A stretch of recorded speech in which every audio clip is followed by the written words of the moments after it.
बंसल जी, कहीं ना कहीं शरीर को शुद्ध करना बेहद ज़रूरी है। और बात अगर शरीर की शुद्धि की जाए तो किडनी से अगर स्टार्ट किया जाए तो बेहतर रहता है, क्योंकि प्योरिफिकेशन का काम, फिल्ट्रेशन का काम किडनी का होता है। और आज बहुत सारे लोग ऐसे हैं जो किडनी की समस्या से ग्रस्त चल रहे हैं। प्रॉब्लम्स इतनी ज़्यादा बढ़ जाती है कि डायलिसिस की नौबत आ जाती है। पहले महीने में 1 बार डायलिसिस होता था, फिर हफ्ते में 2 बार 3 बार, प्रॉब्लम्स बढ़ती जाती हैं। देखो क्या है, किडनी का जो मामला होता है वो बड़ा गंभीर होता है। आदमी जब तक सोचता है जब तक तो बीमारी बहुत ज़्यादा बढ़ जाती है, क्योंकि इसका कार्य है आपके यूरिन मतलब जितना भी है जो टॉक्सिन है वो बाहर निकाल देना। जब ये निकालना ये छलनी की तरह होता है, जब छलनी एक तरह से वहाँ रुक जाती है तो बात खराब हो जाती है। आदमी समझ ही नहीं पाता। जैसे घर की चाय है, चाय आप डालो छलनी में से निकलती रहेगी, लेकिन कई बार वो छलनी नीचे से जम जाती है। जब जम जाती है तो आप देखोगे चाय डालोगे तो चाय ऊपर से फ्लो करने लग जाती है, मतलब चाय निकलना बंद कर देगी। तो आप उसको फिर उसको झाड़ोगे तो थोड़ा आराम पड़ जाएगा, ठीक हो जाएगी, फिर छलनी काम करना स्टार्ट कर देती है। क्या होता है फिर कई बार छलनी क्या होता है उसमें से 1-2 वो बीच से टूट जाती है, तो जो चाय भी है वो अंदर निकलने लग जाती, कप में आने लग जाती है। वो कब होता है? जब वो छलनी मतलब एक आधे वहाँ से टूट जाए। ऐसे ही दोस्तों हमारी किडनी है, इसका काम है फिल्टर करना। जैसे इसमें फिर पैमाने होते हैं, क्रिएटिनिन है, ब्लड यूरिया है, सोडियम है, कैल्शियम है, फास्फोरस है, फिर इसके अलग अलग एक तरह से रेशे होते हैं। वो मेडिकल उसमें आ जाते हैं कि भाई आपकी किडनी कितना कार्य कर रही है, कितना नहीं कर रही। और ये भी किस चीज़ से चेक होता है दोस्तों? एक तो यूरिन का टेस्ट होता है अलग, यूरिन कल्चर का, और एक होता है ब्लड का ही टेस्ट। ब्लड के टेस्ट में ब्लड में ही आपके क्रिएटिनिन कितना है, ब्लड यूरिया कितना है, इसमें कैल्शियम की मात्रा कितनी है, इसमें सोडियम कितना है, फास्फोरस कितना है, वो आ जाता है। तो मेन जो बीमारी है वो आपके खून में गंदगी है।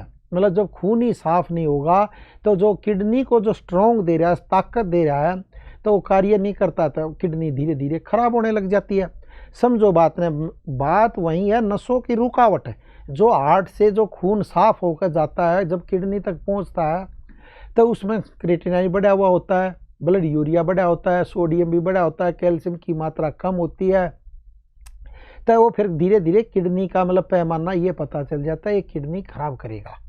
बस मेन है दोस्तों आपने उसको सही तरीके से साफ कर देना। मेन है अपनी नसों का खोलने का काम और उसको साफ करने का। खोलने का मतलब ये नहीं खाली नसों को खोल लें, उसमें जो क्रिएटिनिन का लेवल है, जो ब्लड यूरिया है, वो भी एकदम एक्यूरेट होना चाहिए, बैलेंस में होना चाहिए। ना वो कम होना चाहिए ना फालतू होना चाहिए। अगर कम हो गया तो भी नुकसान है, फालतू हो गया तो भी नुकसान है। तो जब आदमी क्या करता है, एलोपैथी पे विश्वास करता है। देखो एलोपैथी इलाज तो बहुत अच्छा है, लेकिन कुछ टाइम के लिए अच्छा है। जब वो ज़्यादा हो जाए तो फिर, क्योंकि उनके पास होता है डायलिसिस का ही नियम, वो उनके पास तो डायलिसिस है, वो भाई खून आपका चेंज हो जाएगा, भाई बात ख़त्म।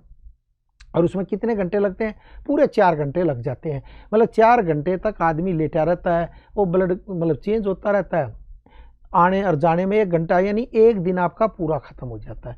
फिर शरीर किडनी इतनी और हो जाती है, जैसे हफ्ते में 1 बार होता है तो फिर 2 बार आ जाएगा, फिर 3 बार आ जाएगा।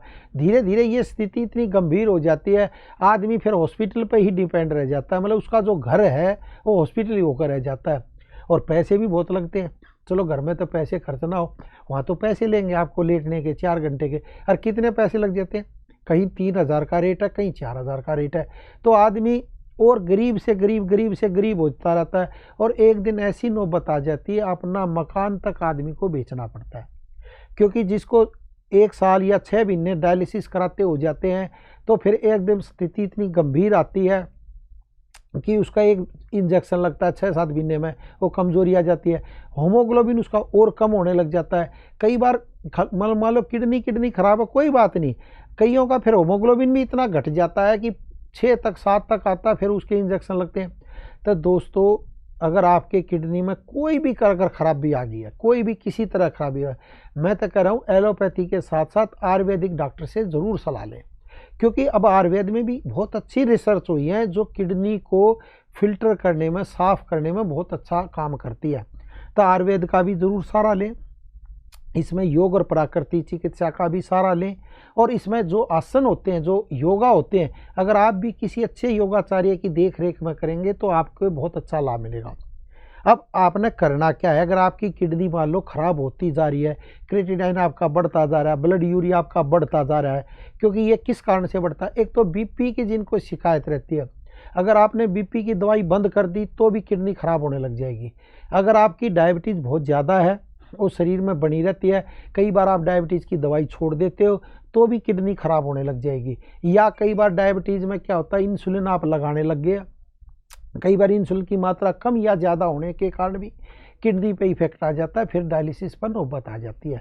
तो इन चीज़ों का ध्यान रखें। तीसरा जो मुख्य और कारण है वो है पेन किलर का सेवन करना। अगर आप पेन किलर जितनी ज़्यादा से ज़्यादा और तेज़ से तेज़ लोगे, क्योंकि दर्द होता है तो आदमी कहता है यार चल मैं खा ही लूँ, देखी जाएगी जो होगा, तो वो भी किडनी को धीरे धीरे ख़राब कर देती है, कई बार किडनी पर इफेक्ट आ जाता है। अगर लंबे टाइम से अगर आप इनमें से कोई सी भी चीज़ से गुजर रहे हैं, अगर आपने कई बार बीच में छोड़ दी तो कभी आपको पता नहीं चलेगा किडनी में ख़राब आ गया, वो धीरे धीरे ख़राब होती चली जाएगी। तो उसमें मैं यही कहता हूँ, अगर आपको कोई हल्की सी भी बीमारी है, एक तो KFT ज़रूर कराएं, मतलब 6 महीने में KFT का रिजल्ट दे, क्योंकि किडनी की बीमारी फिर डायबिटीज़ से भी ज़्यादा बड़ी हो जाती है, क्योंकि आदमी डायलिसिस पर चला जाता है। अब हमारे पास बहुत पेशेंट आते हैं, हम कहते हैं हम हर एक को ठीक कर देंगे, ऐसा बिल्कुल भी नहीं है दोस्तों, क्योंकि कंडीशन किसी किसी की बहुत ज़्यादा ख़राब होती है। मान लो किसी का 11 क्रिएटिनिन हो तो हम कैसे एकदम में ठीक करेंगे, हमारे से नहीं हो पाएगा दोस्तों, क्योंकि आयुर्वेद की भी अपनी लिमिट है, योग और प्राकृतिक चिकित्सा के भी अपनी अपनी लिमिट है, हर चीज़ एक लिमिट में है। अगर आपका बहुत ही ज़्यादा बढ़ गया, बीमारी ज़्यादा भयंकर होगी तो क्या करें, फिर तो डायलिसिस ही होना है, फिर उसका कोई उपचार नहीं होता। लेकिन एक बार आप डायलिसिस करा लो, फिर योग की भी और प्राकृतिक चिकित्सा आयुर्वेद का कहना मानोगे तो बहुत अच्छा इफेक्ट आएगा।